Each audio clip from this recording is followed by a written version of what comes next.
My name is Alberto Urquidez. I am a philosopher. Specifically, I'm trained in analytic philosophy. My research focuses on the nature of racism.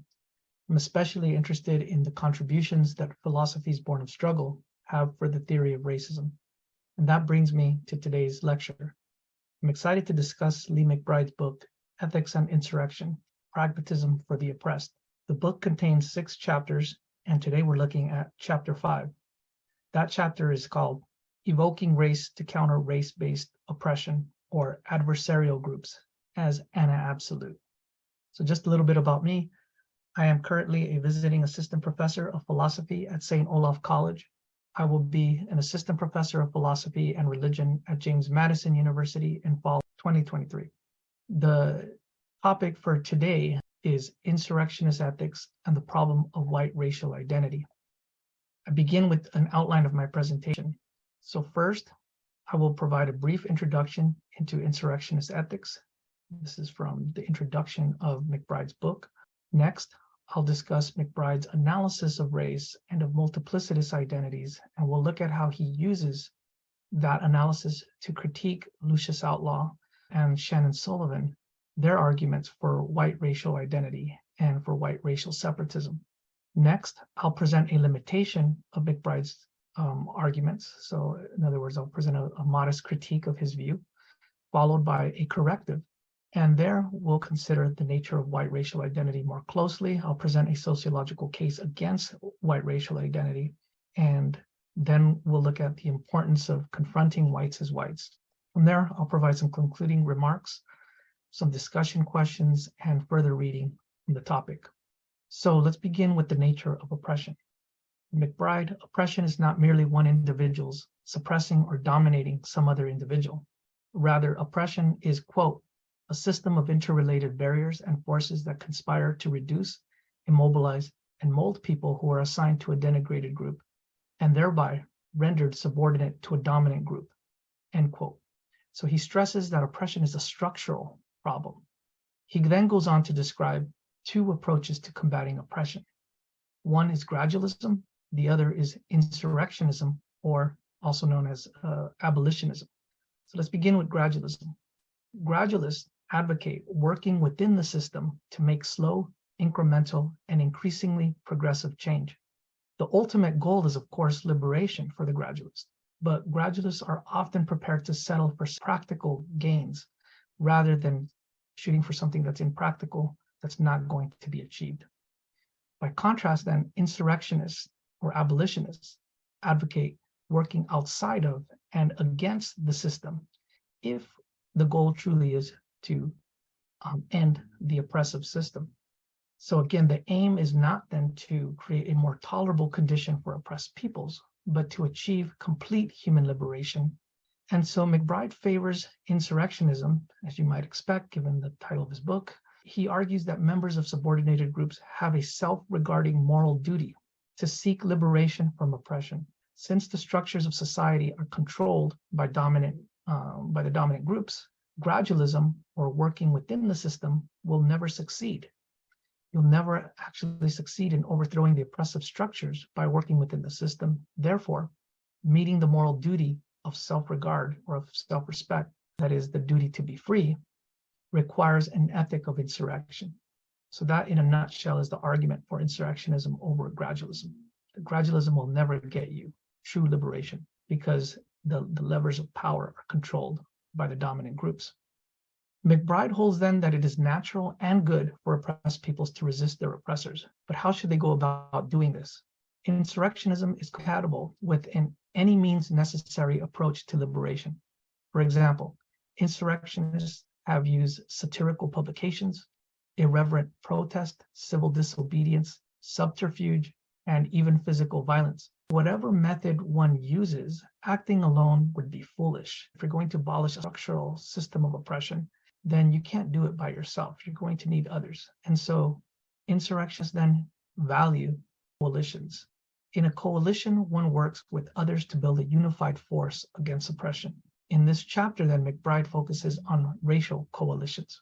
A racial coalition is one consisting of similarly oppressed individuals, that is, individuals who share a common oppressor and a common goal of liberation from that oppressor. The idea is that joining forces can enable the coalition to consolidate its political power and resources and take coordinated steps toward liberation that are more likely to be effective than if one were working alone. This insurrectionist strategy, which is a kind of coalitional politics, faces several challenges. One challenge is the problem of nationalism. Belonging to a racial coalition involves a certain kind of or a certain degree of racial separatism. A coalition, by definition, is a community of like-minded and similarly situated persons that share a common goal. Naturally, the common experiences of the group create a sense of meaning, belonging, and purpose. Insofar as one forms a community with certain individuals, one thereby separates oneself from others, namely those that don't share the experiences or the goals of the group. Racial coalition, then, can lead to a logic of distinctiveness. This occurs when members of a race conceptualize their identity group as racially pure and distinct. For example, racial outsiders might be thought to threaten the political mission of the group. Similarly, cultural mixing or biological mixing with racial others might be thought to contaminate the group. The logic of distinctiveness can easily give way to the thought that preserving racial integrity or purity requires separating oneself completely from racial others. Race-based nationalism is thus seen as the end goal. Quote, nationalism so understood is a sentiment based on distinctive racial characteristics that binds a population in a chauvinistic manner, often producing a policy of racial separatism, end quote. McBride rejects the notions of racial purity and nationalism. He raises several criticisms, and some of which we'll look at later, but his main objection is what I want to focus on here. That objection is this: holding a fixed conception of what it is like to be a member of a certain race is under-inclusive of certain members of the group. When members of an oppressed group define themselves along racial lines, they often invoke racial purity tests. These tests function to erase, fragment, or marginalize those members of the group that fail these tests. To be clear, McBride acknowledges that racial separatism can be useful in harnessing the unique potential of racial coalition in combating the oppressor. However, he argues that, quote, the multiplicity, the multiculturalism, the intersectionality within these communities of resistance is typically overlooked, disregarded, or erased by the emphasis on racial distinctiveness and racial separatism. To develop his argument, McBride goes after the idea of racial purity. The idea of a racial purity, a test, rests on the assumption that racial groups are distinct, that is, that they have unique cultures, modes of comportment, and gestures. Racial distinctiveness is thought to determine right and wrong ways of being. These ways are expressed in racial scripts that specify the norms and expectations of the racial group. For example, they dictate stereotypic comportment, aesthetic preferences, and cultural products. Conceptions of racial authenticity, then, will be tied to these norms, to these ways of racial being. And those who fail to uphold these racial scripts are thought to be inauthentic members of the group. For example, when a Black person flouts the norms for being Black, that individual may be belittled as an Oreo or an Uncle Tom. Of course, in reality, there are no biological races. As McBride points out, there are no quote-unquote right ways of being a member of a racial group, at least not correct ways that are functions of nature or biology. A consequence of this is that any apparent distinctiveness among the races must be a product of human action. Racial distinctiveness is a human creation. It's a function of the training that one receives and of the policing of human bodies. For instance, members of a race are pressured into following one idealized racial script over another. This makes the idea of racial distinctiveness a political notion, an element in a normative system designed to control bodies, and where necessary to strong-arm and even shame individuals into racial comportment. The idea of racial distinctiveness implies that every race is discrete, or that is closed off from other races, and that it's unique, that is, it has a distinctive set of features that define the group. Furthermore, every individual is thought to have exactly one race. McBride draws on the work of Maria Lugones, specifically her book Pilgrimages or Peregrinajes, which challenges the idea of racial purity or racial distinctiveness. And Lugones challenges this idea by introducing the idea of multiplicity. A multiplicitous being is an individual who is visibly ambiguous or culturally bilingual, who moves back and forth between ethnic worlds, or who breaks with customary racial scripts and is not readily acknowledged. For example, Lugones herself is a bilingual lesbian Latina, a multiplicitous being. McBride points out that he, too, is a multiplicitous being. Lugones argues that the lived experience of individuals such as herself demonstrates that separation into clean, tidy things and beings is not possible for multiplicitous beings, because it would be the death of them as individuals and as a community. In other words, the idea of racial distinctiveness is mistaken because it falsely implies that multiplicitous identities don't exist, but they do exist, and their sheer existence is a counterexample to the idea of a pure race. Another way of thinking about this is through the lens of intersectionality. People can be oppressed differently at the many intersections of race, ethnicity, class, gender, sexuality, age, and ability. For example, while Latinos might be marginalized as a group, dark-skinned and light-skinned Latinos might be marginalized in different ways. Multiplicitous persons who refuse to give up their multiplicitous identities are often treated with suspicion or not welcomed at all into communities of resistance.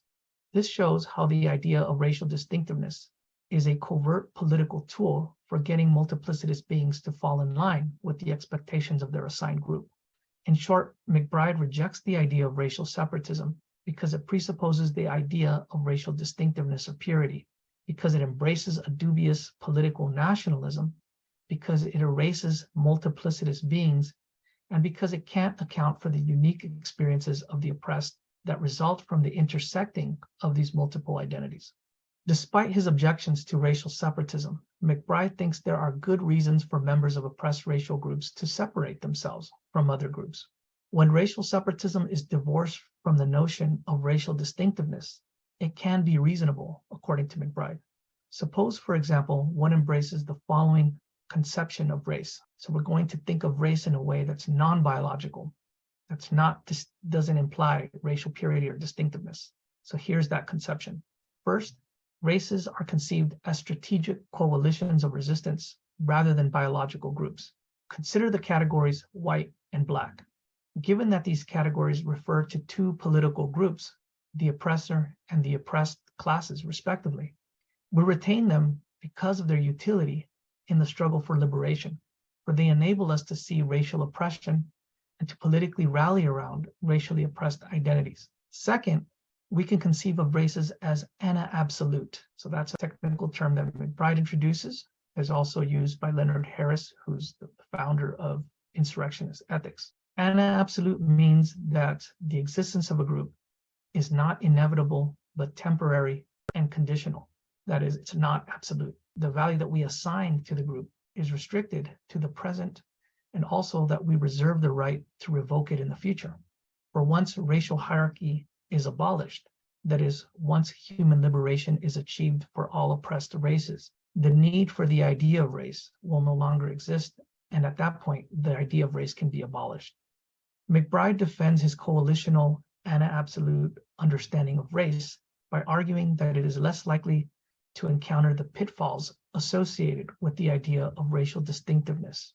First, members of a racial coalition are less likely to devise purity tests of authentic group membership because they understand that racial groups are neither pure nor comprehensive. They're comprised of multiplicitous beings.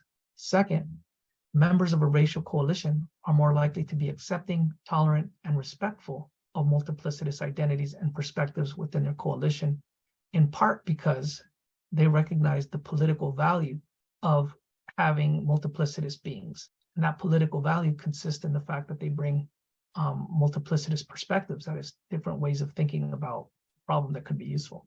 Now, if racial separation can be justified on grounds of racial coalition, then what about white racial identity?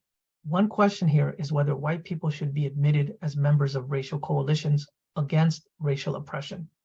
McBride doesn't address this question directly, but I take it that he answers it by implication. His account, as we have seen, is sympathetic to coalitions consisting of multiplicitous beings, and white identity is one of these constituent identities. So the answer to our question seems to be yes, mixed race individuals, for example, white mixed individuals, that is, you're white and mixed with some other racial identity, and perhaps even just white people in general who share other relevant identities within this multiplicitous coalition, and who of course share the anti-oppression mission of the racial coalition.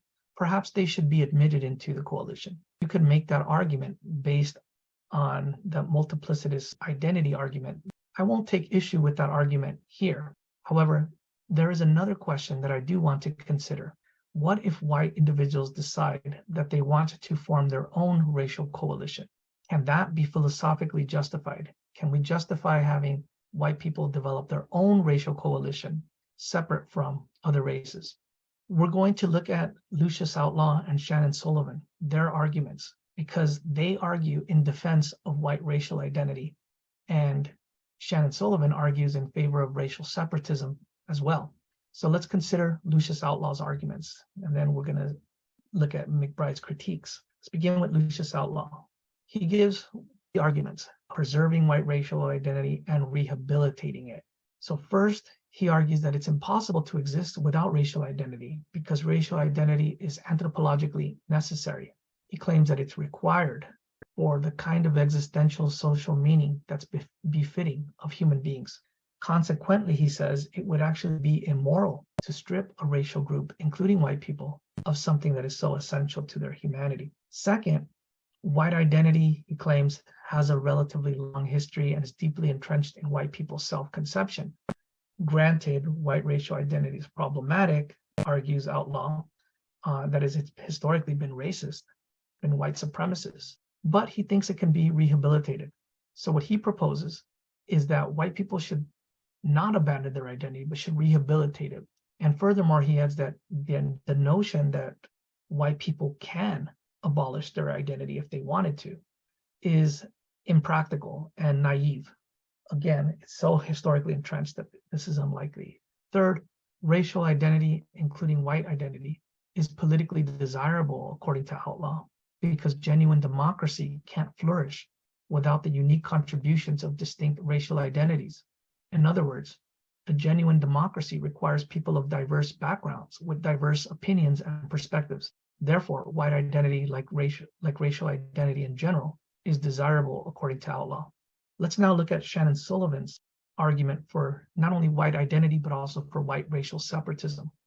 She too gives three arguments. First, she says white identity should be preserved because it allows white people to celebrate their heritage, their culture, and their racial gifts to society. A premise of her argument is that racial groups are truly distinct, for despite interracial interaction, which she calls transaction, each racial group retains its unique character. A further premise then is that racial identity is anthropologically necessary, and there she's echoing Outlaw's position as well. So that's her first argument. Her second argument, that white identity is a racial identity and racial identities are contingent and revisable. In other words, white identity is not necessarily wedded to the notion of white supremacy or to the domination of people of color. Because race is socially constructed, it's possible to reconstruct, to redefine, to refashion white identity. We can do this by exposing, critiquing, and ultimately rehabilitating white racist habits.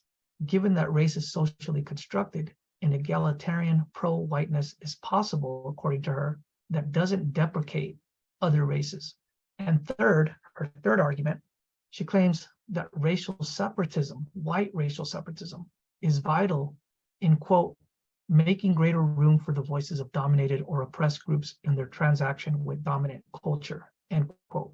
In other words, the purpose of racial separatism is not to eliminate interracial interaction, but to eliminate a situation in which the dominant group's desires, that is, white people's desires, are primarily that to which an oppressed group has to respond.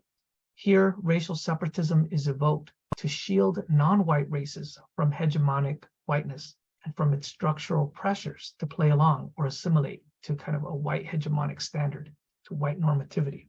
She claims that sometimes it's better for whites to leave non-whites alone. Non-whites need their spaces to build communities of resistance to counter white supremacy. McBride raises several objections to Outlaw's and Sullivan's arguments, but I want to focus on his main objection here, which is actually quite simple. McBride claims that the aforementioned arguments in support of white racial identity and separatism commit the fallacy known as non sequitur. I don't actually think he uses that term, but this is essentially what he's arguing. So let me just introduce what this fallacy is.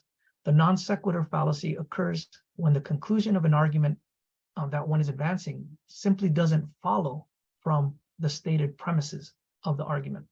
In the case of Outlaw and Sullivan, their conclusion that white identity preservation and separatism are good and desirable, it just doesn't follow from their stated premises. Moreover, once we press their proposal further, it becomes difficult to see how the arguments could be made plausible. So we can illustrate the fallacy in Outlaw and Sullivan by simply granting each of the premises of their arguments and asking what follows from them. So let's assume then that the following propositions are all true. These are all things that Outlaw and Sullivan assert. So let's just assume that these things are true.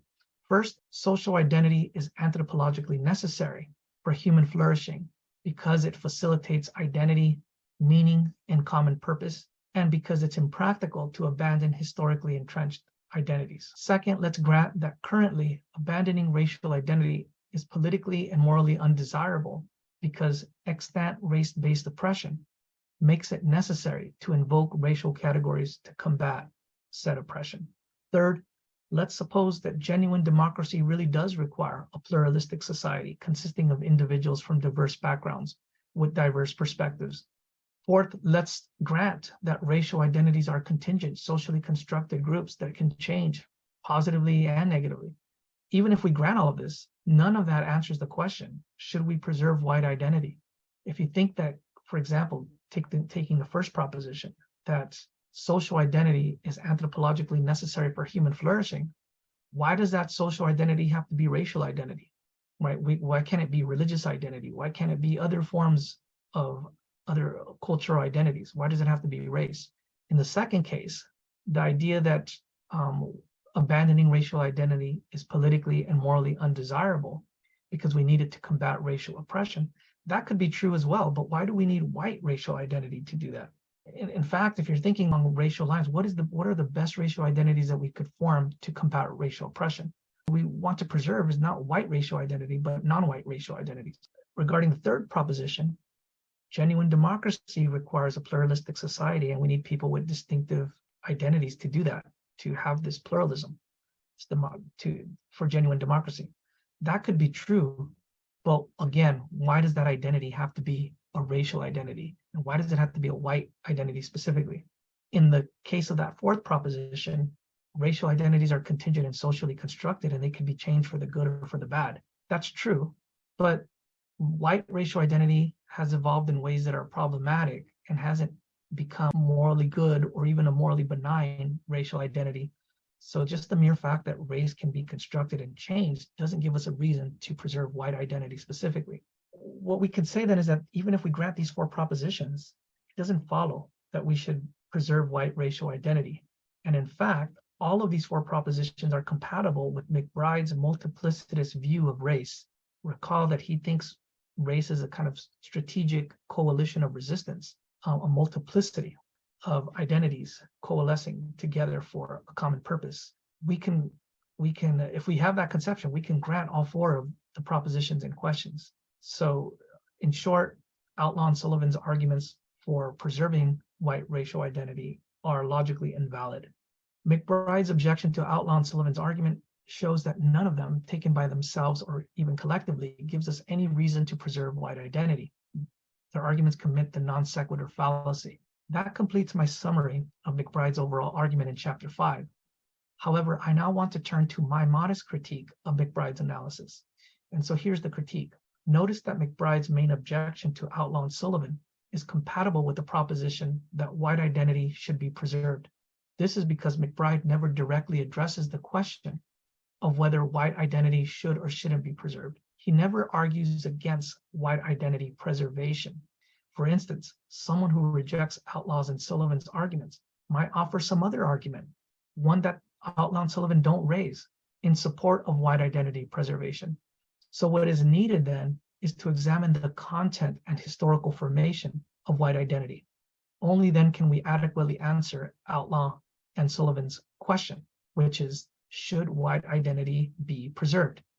So that's my critique, is that even though McBride tells us what's wrong with Outlaw and Sullivan's arguments, he doesn't tell us what's wrong with white racial identity per se. Outlaw points out that white identity is unlikely to change in the foreseeable future. So even though he says that white identity can be rehabilitated, he looks to the sociology of race, to what he calls critical whiteness studies, and shows by citing people like Roediger and Gallagher that it's going to be very difficult. It's going to be an uphill battle to change white racial identity into a positive identity. He explains that in the post-apartheid white supremacist period that we're living in today, many whites would not admit that they would prefer to preserve white hegemony, even though that's exactly what they desire. He cites evidence for this claim that derives from the field known as critical whiteness studies. And again, he's especially drawing from the work of sociologist Charles Gallagher, whose research suggests that the significance of white identity for political gain has not ceased to be a driving concern for many white folks. Outlaw claims that the inertia of white racial predominance, coupled with the demographic transformation of society that we're currently living through, makes it very likely that a great many white folk will once again react out of fearful concerns for their demographic situation, and the conclusions that they will come to regarding the implications and possibilities for their well-being as a race will reinvigorate notions of white racial identity. Yet, despite this evidence, Outlaw thinks that it's viable to think that white identity can be rehabilitated. And I find this puzzling, and I also just disagree. I find it puzzling because he never explains why he's optimistic about rehabilitating white identity, given how problematic it has been historically and even in the present, as he acknowledges. So I think we need to re-examine Outlaw's optimism. And I argue that once we do so, we can see that it's not viable. So there are many scholars working within critical whiteness studies. Here I want to focus on the work of just one of these scholars, political scientist Ashley Jardina. We will briefly explore her concepts of white identity and of white racial consciousness. Jardina's research focuses on whites in the United States, particularly during the presidency of Donald Trump. Her research indicates that a sizable percentage of white Americans identify with their racial group, about 30 to 40%. White identifiers, as she calls them, cut across age, gender, region, income level, occupation, and political identities. A white identifier is someone who scores high on Ashley Jardina's high white identity index or scale. Some evidence at the margins suggests that white identifiers tend towards slightly older, female, blue-collar workers, and Republican. However, looking at white identity overall, she maintains, the main lesson that we want to draw is that white identifiers are demographically diverse. Among the 30 to 40% of white Americans who identify as white, about 20% of them possess strong levels of white racial consciousness. White conscious folks are those who feel a sense of discontent over the status of their group, more so than your average white identifier, and are ready to take action. In general, white identifiers share the belief that the nation's founding, American identity, was grounded in whiteness. Consequently, they tend to have exclusionary views about what it means to be American, and they draw boundaries that maintain a white version of America, a white America image. For example, the true American, according to white identifiers, is someone who speaks English, is Christian, has American citizenship, and is white. Of course, it's important also to feel American and to respect America's institutions, according to white identifiers. However, American identity is more than a sense of patriotism for them. It involves giving due esteem to Eurocentric culture, Eurocentric religion, and to Eurocentric identity, that is, white identity. White identifiers tend to blur American identity with white identity. For example, they are not just proud to be American, they are proud to be white. White identifiers value their white racial heritage, and they feel that they should be able to organize around their race and to mark the accomplishments of their racial group, for example, through a White History Month. White identity is also deeply connected to certain political attitudes and sentiments. White identifiers tend to see their group as being in competition with others. They view the competition in zero-sum terms. That is, they believe that economic and political gains for outgroups for non-whites comes at the expense of gains for their own group. White identifiers often feel alienated or marginalized by society. They share a sense of grievance. They feel that their group has not gotten its fair share and is owed more. They feel their group is treated unfairly and is unjustly maligned simply because whites want their due racial recognition or because they prioritize their own race over that of others. They are resentful that they are unable to openly celebrate and recognize their own race, similar to the ways in which people of color in this country celebrate their groups. Finally, many white identifiers recognize and cherish the advantages or privileges of being white. Indeed, they feel an encroachment upon those advantages from the demands and political activism of other groups. So this is the sociological picture of what a white identifier is, according to Ashley Jardina, and her work is representative in many ways of work done by other scholars working within of critical whiteness studies. So in short, Jardina's research indicates that white identifiers are not motivated to create a racially egalitarian society. She explains, quote, "They are not, as some proponents of racial equality would hope, motivated to create a more racially egalitarian society. Instead, whites high on racial solidarity are preoccupied with the possibility that other groups are chipping away at their privileges.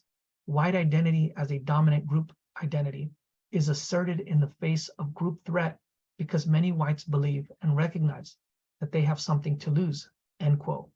Now, as previously noted, among white identifiers, 20% possess strong levels of group consciousness. These individuals are more aggrieved than your average white identifier. And more importantly, white consciousness is distinguished by political mobilization.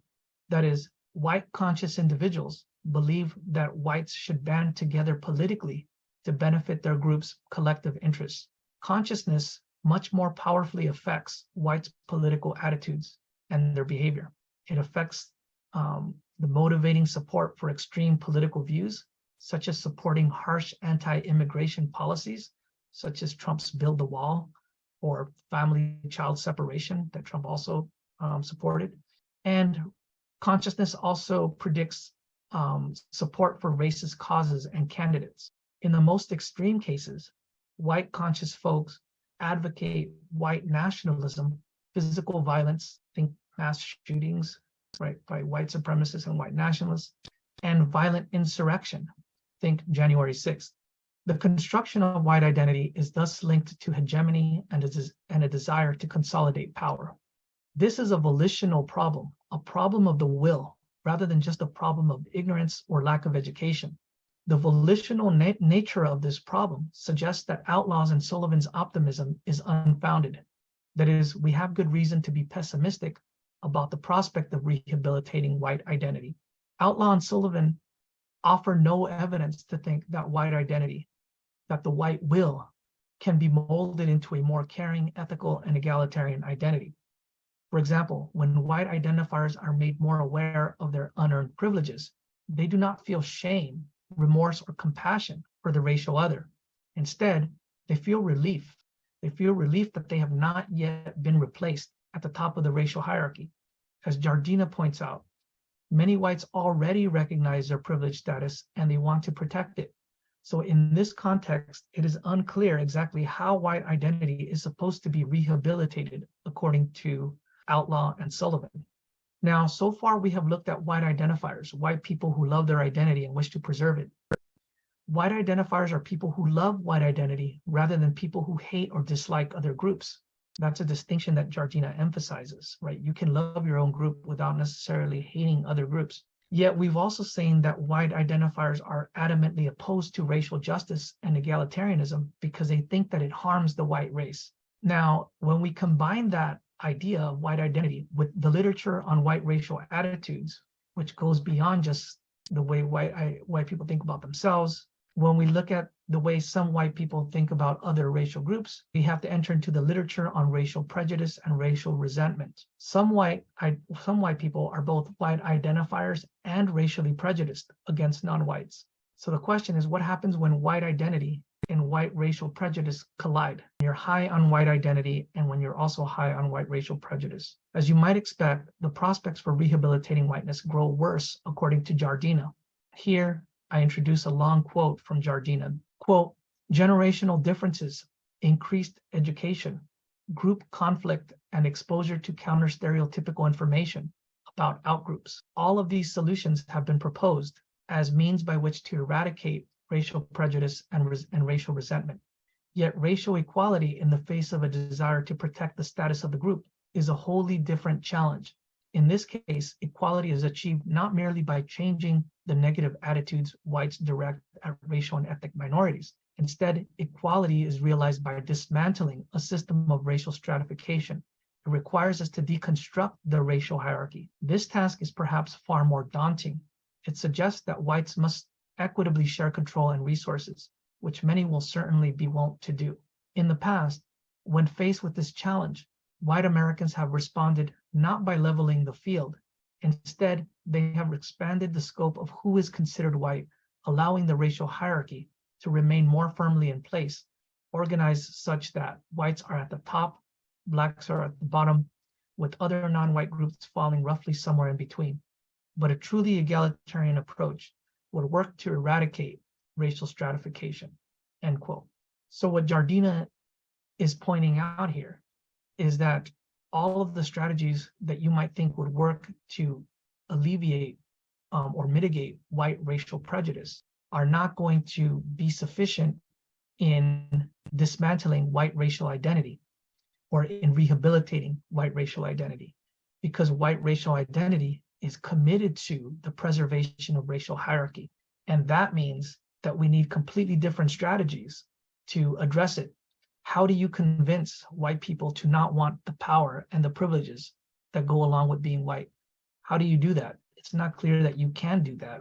And so it's not clear that we should want to preserve or rehabilitate white identity.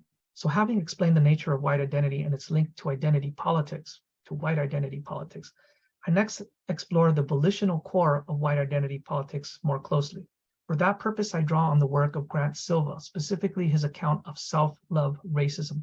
Silva helpfully diagnoses the volitional core of white identifiers as self-love racism, or quote, the inability and unwillingness to stop viewing the self in ways that depend on the oppression, the objectification and or exclusion of racialized others.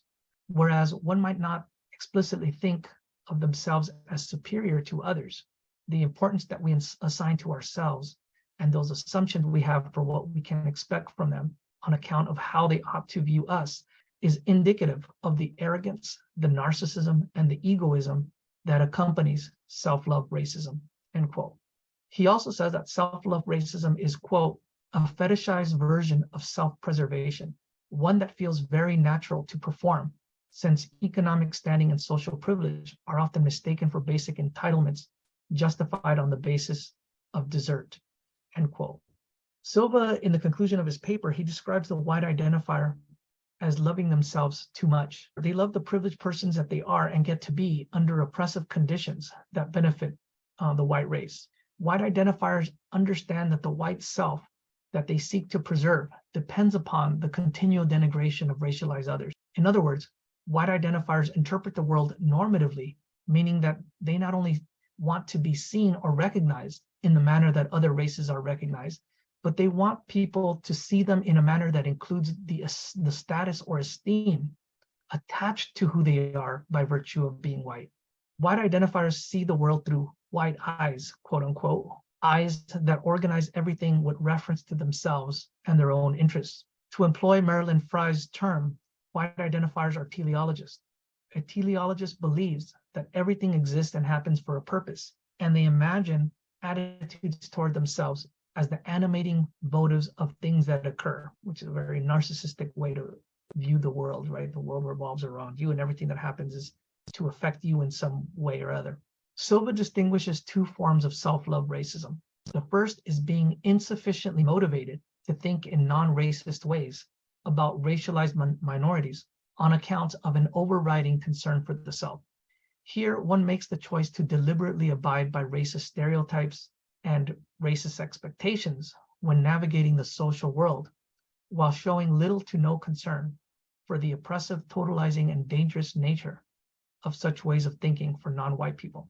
For example, suppose that I see a Black man walking toward me, and so I choose to walk across the street. I might justify this action by telling myself that the Black person might be a criminal.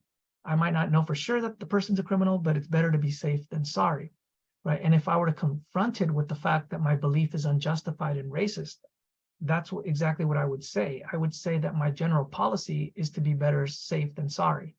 The issue here is one of self-love racism, because I know that I am operating on the basis of an unwarranted and racist stereotype, namely that Blacks are criminals or that Blacks are dangerous. And yet, despite that I know that I'm acting on a stereotype, I choose to believe it anyway, because in the event that it happens to be true, it may save my life or my pocketbook, right? Because I'll avoid contact with that Black person and therefore they can't rob me or hurt me. So in other words, my narcissism and self-interest leads me to care more about protecting myself than about justice and about other things such as the evidence, right? The evidence indicating that the racial stereotype is false to begin with. So that's an example of being insufficiently motivated to care about others because of self-love racism. The second form of self-love racism is the desire to maintain or return to a specific socioeconomic and racial status quo, right? This nostalgia for the past, wanting to return to, the wonderful days before identity politics, before wokeness or whatever. And so he defines this form of self-love racism as follows: the desire to maintain or to return to a specific socioeconomic and racial status quo that is thought to perpetuate the economy of value and social privilege attached to racial identities. So in other words, the motivation is the protective attachment to the racialized dimensions of one's social status, esteem, wealth, privilege, and identity. For example, I may be unwilling to support actions that would contribute to racial justice because I view them as risky to my own social status. Here, my resistance or my hesitancy is the consequence of my belief that achieving racial equity may require that people in privileged social positions accept diminutions in the quality of life. In other words, it's risky for me to grant you equality because that might mean that I have to lose something in order for you to become equal. What do I gain if I go along with the racial justice program that makes you equal? What do I lose as a result of that? The self-love racist is not necessarily wrong in making the calculation that abolishing racial oppression requires abolishing white privilege.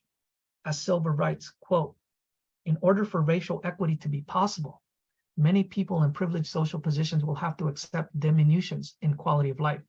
Racial justice can't be cost-free. Most of the positive gains associated with white identity require the denigration of non-white peoples. They can't therefore simply be redistributed equally to everyone. Disparities in salary and wage earnings, employment rates and opportunities, healthcare and general well-being, access to nutritious food and education, disproportionate incarceration rates, life expectancy, and more would all be affected by efforts at engendering racial justice," end quote. So with all of that, let's return to the question of whether white identity should be abandoned or conserved. The framing is misleading because it falsely implies that people of color have a say in whether whiteness will be preserved or rehabilitated. The historical and sociological evidence that we've surveyed, however, indicates that white identity is here for the long haul and that it's committed to racial domination. This includes evidence of the social construction of whiteness, which indicates that when white identity changes, it does so in response to challenges to white supremacy, and that it changes in ways that enable it to retain hegemony. White identity has never abandoned its basic function of facilitating white racial dominance through racial suppression. So the question of whether to preserve whiteness is not the right question to ask. It's not the right question to ask because we have no power to change white racial identity. Only white people can change it, and we've seen that they don't have a will to do so because of the benefits, advantages, privileges they gain, that is, that whites gain from retaining that category. So the only real question then is whether the oppressive white racial identity should be opposed by people of color and their white allies. So it's not a question of whether to preserve or abandon white racial identity. It's a matter of whether to oppose it or not. Given the evidence from sociologists of race and the empirically driven critical whiteness scholars that I've already pointed out, like Gallagher and Jardina, I propose that white identity should be resisted because white identity is a corollary of white racism. As we've seen, we have no reason to think that white identity will magically or naturally evolve into a benign racial identity. For example, there's no evidence that indicates that whites are or will become benevolent in response to melioristic efforts or moral suasion or out of a sense of natural sympathy and compassion for non-whites. In fact, I would argue that insurrectionist ethicists have a moral obligation to resist white identity. As Leonard Harris, the founder of insurrectionist ethics, writes, quote, a philosophy such as David Walker was a slave abolitionist, a philosophy such as Walker's that makes representing, defending, and promoting the well-being of a community because that community's human rights have been violated, is preferable to one that makes such commitments suspect, end quote. The argument for resisting white identity is as follows. Insurrectionist ethics demands abolition over gradualism, liberation over mitigation. Since liberation will not occur without a struggle, that is by working within a system that is designed to benefit those at the top of the hierarchy, such as whites, then as a result of that, the oppressive system must be challenged. As McBride writes, quote, practitioners of insurrectionist ethics exhibit a willingness to define norms and conventions when those norms sanction or perpetuate injustice or oppression, end quote. White identity is an essential part of this system. Therefore, we have a moral duty to resist white identity. In his article, Will the Real Critical Race Theorists Please Stand Up? Tommy J. Curry argues that what's unique about critical race theory is that it advocates that the study of race proceed by way of confronting whites as they actually are and not as we would like them to be. For example, it's tempting to think of whites as idealized persons, that is, as ethical beings who desire racial egalitarianism. The problem with this picture of whites is that as a group are self-love racists, as we've already seen, Silva argues. They are anti-egalitarian, as Jardina argues. Therefore, it's a mistake to confront whites as they could exist in the world rather than as they do exist in the world. One objection, though, to homogenizing whites, to treating them in this kind of as self-love racists, is that it distorts the individual character of some white people. Doesn't each white person have a moral right to be confronted as an individual based on their individual vices or virtues, as the case may be? Don't they have the right to be treated as individuals? So here's how I would respond to this in light of Curry's analysis of confronting whites as whites. Yes, we should surely consider whites as individuals in certain contexts. For example, if a crime is committed, we want to look at who the perpetrator is, and we shouldn't just assume that a white person did it and blame white people based on our presumed notion of their essence, right? That they're violent or individuals, for example. So yes, in certain contexts, we should certainly treat whites as individuals. Further, we need not deny that some white individuals are unique, right, or exceptions to the rule. For example, historically, there have been race traders. There have been white slave abolitionists. Racism, however, is a structural problem, not an individual problem. And structural problems typically require structural solutions. They require that we think in terms of group dynamics, not in terms of individuals, but groups. Said differently, the problem of structural oppression can be adequately addressed by engaging whites as a group, but it can't be adequately addressed by engaging whites as individuals. That is, for example, by changing their hearts and their minds. A more promising approach is the racial realist approach that critical race theory and Tommy Curry advocate. We must confront whites as members of a racist and hegemonic group that's committed to retaining its class position within the system of racial hierarchy. To conceive of whites as they are is to conceive of them as willing to maintain white dominance, white hegemony, and white supremacy. It is to acknowledge that whites not only have the power to project their will into the future, but the desire to do so. What this means for non-whites is that the confrontation of whites will proceed from the, or should proceed from the premise that racism is permanent, or at least that we must adopt this premise for purposes of ethical theory. Let us therefore ask the following question. How does our approach to Outlaw's and Sullivan's question, the question of whether whiteness should be resisted or rehabilitated, how does that change when the premise that racism is permanent informs our approach. According to McBride, racial categories and racial separatism are provisionally justified, not permanently justified. So we've already looked at that argument, and here's a quote to that effect. Quote, I am highly critical of any view that holds racial separatism as its end goal, end quote. The critical race theorist would agree. Racial separatism is not the quote unquote end goal. The end goal is liberation from oppression, and racial separatism may well be conceived as a means to liberation. However, the critical race theorist who conceives of racism as permanent might think that the liberatory strategy of racial separatism ought to be invoked indefinitely, given the permanency of racism.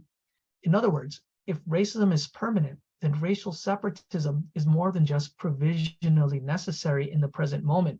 In effect, the liberatory strategy of racial separatism becomes permanent. We might put it this way.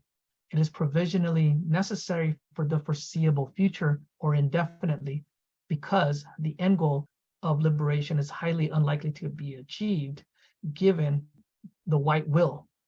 In short, if oppressed racial groups are permanently stuck in McBride's provisional moment, then they are permanently stuck in a state of racial separatism and resistance. The provisional ultimately collapses into the permanent. So with that, I close the presentation with some discussion questions. I have 4 questions. Number 1, what are some ways in which white racial identity is an obstacle to racial justice?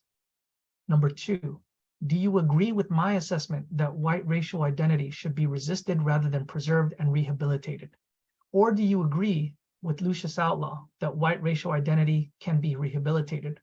Or do you agree with Shannon Sullivan that white racial separatism is desirable? Number 3, given that insurrectionist ethics rejects gradualism and moral suasion as inadequate responses to racial oppression, what resources does an insurrectionist ethical perspective offer for combating white identity? How should the insurrectionist ethicists oppose white racial identity? And number 4, what is the role of multiplicitous coalitions in the struggle against racial oppression? What is their role in the struggle to oppose or rehabilitate white racial identity? With that, I would like to thank you for taking the time to watch this video and for participating in this series on insurrectionist ethics. And I hope all of you will be inspired by this to go and purchase and read McBride's book, Ethics and Insurrection. Here briefly are the sources that are cited. I break this down in terms of sources that are cited in chapter 5, and then additional sources that are cited in my presentation that are not cited in chapter 5. And then some recommended readings on white identity and white racism for those of you who are interested in exploring the topic of white racial identity further. And thank you very much.